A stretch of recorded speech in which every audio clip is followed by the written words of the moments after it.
What is up? I'm the AC, and this is Nintendo. And Nintendo had their most recent Pokemon Direct, and this Direct was actually surprising. I didn't expect what they showed.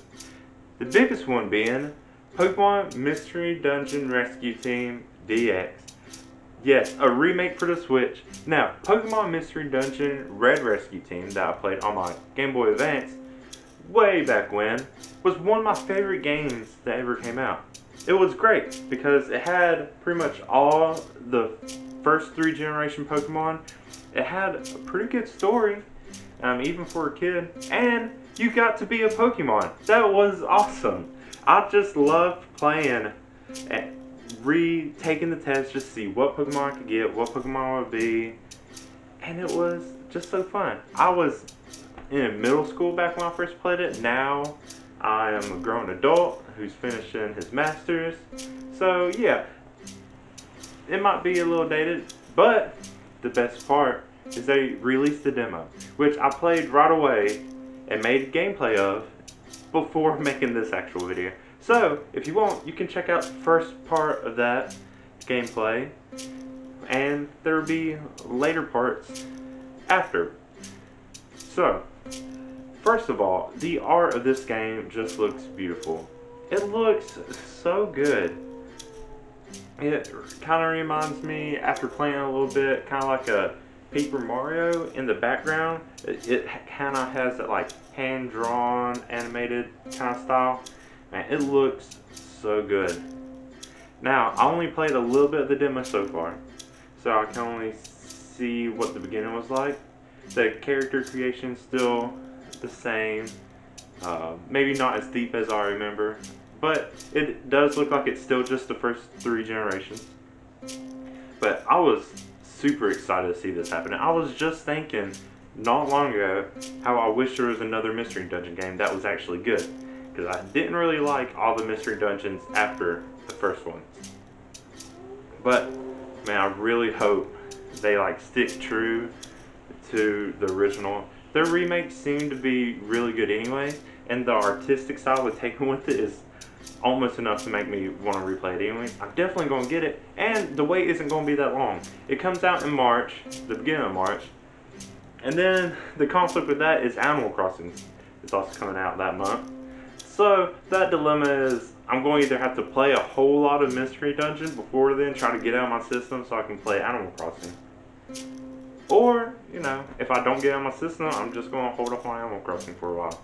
And I've never really played any Animal Crossing games besides the one on my phone, because I always made jokes and gave my other friends shit for playing Animal Crossing, even though it was a joke. But then I felt like I had to hold on to that and not play or continue to give shit to Animal Crossing. But I don't know, I don't have anything against Animal Crossing. I'm looking forward to that game too. The release dates for these two are kind of conflicting, so I'm definitely going to stick with Mystery Dungeon and play that for a long while, and maybe, you know, pepper in some Animal Crossing if I have the time. But Mystery Dungeon is not the only news that came out. Another thing that surprised me was Pokemon Sword and Shield are getting expansion pass.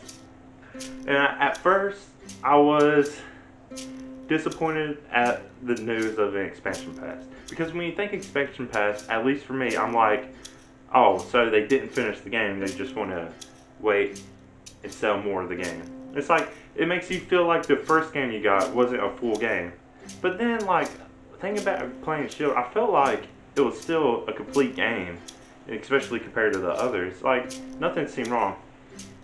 And then right away they explained, instead of getting a new game, like they done with Emerald, Crystal, Black 2, White 2, Ultra Sun, Ultra Moon, Platinum, instead of those extra games, they're just releasing expansion packs. Because it will still add stuff that those other games would add without having to remake and resell a whole nother game. So then you get more stuff quicker. I was like, oh, that actually makes sense. Like, yeah, I bought those extra games anyways, besides Ultra Sun and Ultra Moon. And really, the stories usually were pretty similar, except for like Black 2 and White 2, which was great sequels, I thought. And they only gave you like new forms, maybe, sometimes a new legendary, they weren't really adding a whole much. These expansion packs, however, not only seem to add a whole lot, but are also cheaper than buying a whole new game. So first, they're adding new areas. These include Isle of Armor, which will be the first expansion pack given, and then Crown Tundra. Now the weird thing I thought is they're releasing these kind of soon. Like, I guess the timing for Isle of Armor seems okay. But Crown Tundra comes out only, you know, it says fall, but like not that long after Isle of Armor. I figured they would at least wait till winter to release another expansion pass. But, I don't know. We'll see where that goes.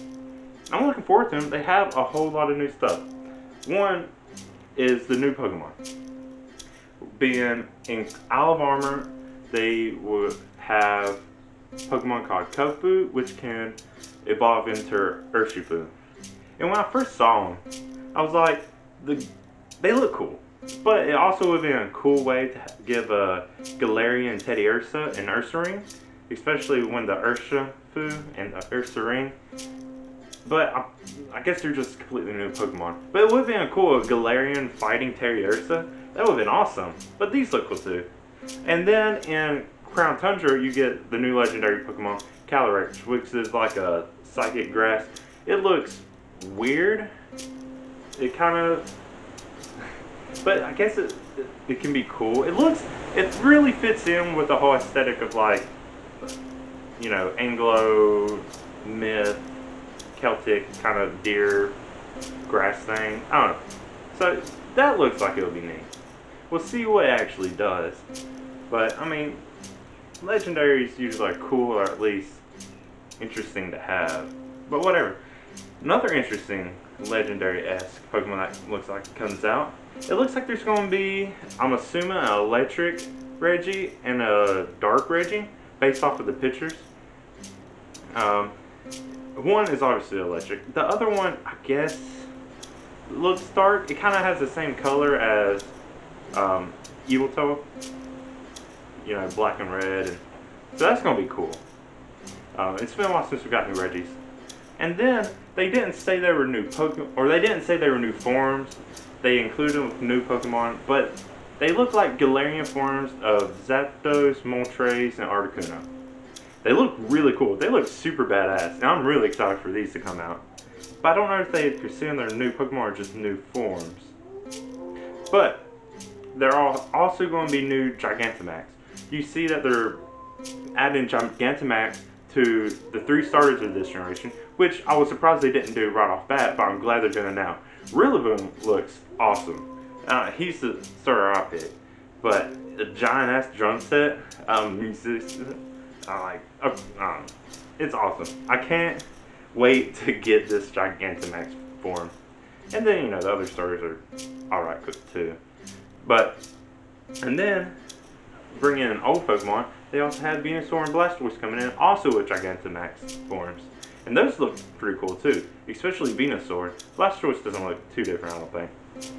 But with this, they're also bringing in about 200 more of the old Pokemon. So, you know, I guess it kind of makes up for the lack of a National Dex. I mean, I kind of got over it. I'm glad they're bringing in more Pokemon, but really, they should have done this from the start. Maybe with bringing in more old Pokemon, they're bringing in more Galarian forms, which would have to be the case to make it actually worth it. Otherwise, like, at this point, you kind of get over it, so who cares about the old Pokemon anymore? But they do have a Galarian Slowpoke, which can evolve, depending on what game you have, into Slowbro or Slowking in their Galarian forms. And not only that, it's also apparently available now. I haven't got it yet, because I've been playing Mystery Dungeon demo. And I'm looking forward to that. And then also there's more Gigantamax encounters going to be available with Flapple and Colossal, yeah, in Sword, and then Appletern and Lapras in Shield. So that's another thing I'm going to have to go and get, because I need more Gigantamax Pokemon. I haven't really gone on the hunt that much. So that's the Sword and Shield news. The expansion packs, I guess seemed like a good idea. We'll see financially how Nintendo likes it. I feel like they probably would make more, just make another game, but then it also probably costs a lot more to make new games. So hopefully this works out for them. It seems like a good idea once you get over the fact that, yeah, you're buying more material for another game, but that's what all games are doing anyways. Now, last bit of Pokemon news in this Pokemon Direct was Pokemon Home. They briefly mention it. It's coming out soon. I don't really care about it. It pretty much is just another Pokemon bank.